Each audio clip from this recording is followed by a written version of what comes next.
Hello everyone and welcome back to the channel. Now today we've got a Pokemon investing video and I just want to start by saying I've been in this hobby for about 5 years or so now, and I've clearly been able to see there are two main kind of Pokemon investors. Now first of all, you've got the people like myself who will buy a certain product. For example, for me it's ETBs, and they'll hold them for a really long time. Like my celebrations, I got this on release and I've been holding it now for just over 5 years. So that's the first kind. And the second kind is the people who are always chasing the next big thing. They'll buy into prismatic evolutions. You know, it was insane back then when it first came out. And then, oh look, Ascended Heroes has come out. Let's sell all of the prismatic and get all into Ascended Heroes. And then what's next coming out? We've got the 30th anniversary. And I've already actually started being able to see quite a lot of people are selling off as much of their Ascended Hero stock as they can to be able to buy loads and loads of the 30th anniversary. Now, money can be made like this, but there is a slight problem. If you're always chasing the next big thing, then you're going to miss out on the investments you originally had. So I was a victim of this when I first started Pokemon investing. I had 10 booster boxes. They're all Sword and Shield era sets, and I ended up selling them so then I could get some Scarlet and Violet era ETBs, some packs and stuff to do streams with. But the problem with this is now that Sword and Shield has blown up since, and Scarlet and Violet is still doing pretty well as well, but it's definitely not hitting the numbers of Sword and Shield. So that's my take on the two kinds of Pokemon investors. Now let's take a look at what's going on with the 30th anniversary set. Now the problem with this second kind of investing is that people are always going to be chasing the next big thing. So for example, when Prismatic Evolutions got announced, everyone went crazy. People started selling off their old collections, they'd be selling off singles, maybe even other ETBs or booster boxes that they were looking to hold long term just to get in for Prismatic. Then what happened? Ascended Heroes, the exact same thing again. Now people are selling off Prismatic to buy Ascended Heroes. Probably has done pretty well for them if they bought in at the right price. So these sort of people, I'm guessing, have bought in for retail price or maybe even distribution price or something like that. But they're able to cash in, make a bit of profit and get it into the next product.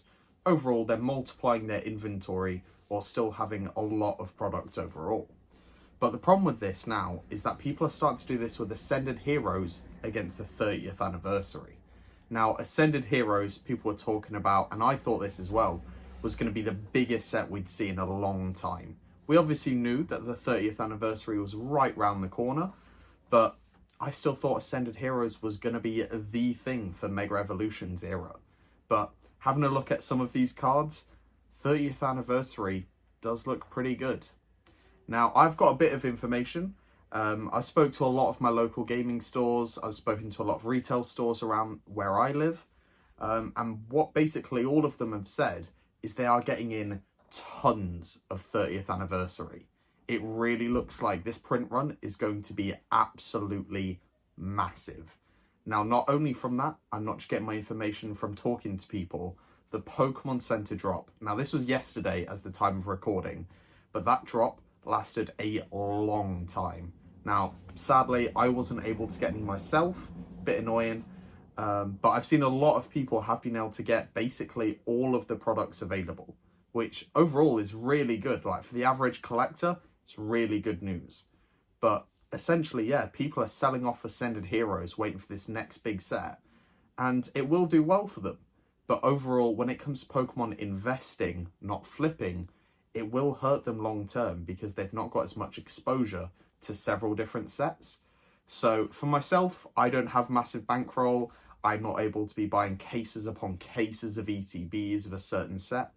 I just try and stick to one of every ETB, one of the normal, one of the Pokemon Center. Now, Ascended Heroes, I was quite lucky. I did get the Pokemon Center drop. So I have got 2 Pokemon Center ETBs for Ascended Heroes. But my plan's actually to try and trade one of those for a Prismatic Pokemon Center ETB, which I'm actually quite surprised they are going for more than Ascended Heroes. But you've got to think about it. Prismatic Evolutions has been around for a whole year longer than Ascended Heroes. And as great a set it is, Prismatic is going to go out of print quite a lot sooner. But let's get back to 30th anniversary.